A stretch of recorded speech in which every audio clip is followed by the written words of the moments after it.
سوارلسمه سپاره نهم رکو سوره نحل دریم رکو سوارلسمه سپاره نهم رکو سورة النحل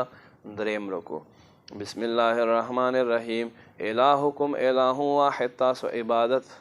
مستحق هغه یو عبادت مستحق دی والذین هغه خلق لا یؤمنون بالآخرة چې په آخرت باندې ایمان نه راوړي قلوبهم منکرتون دوی زړه منکر دی وهم مستكبرون او دوی مغرور دي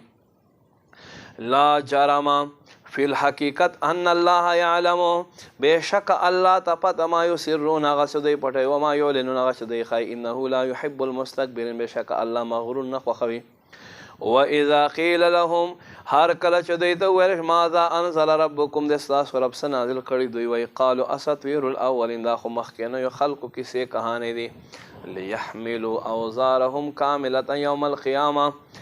لپاره دې چې دوی په ورځ د قیامت پورا بوجونه اوچت کړي ومن اوزار الذين او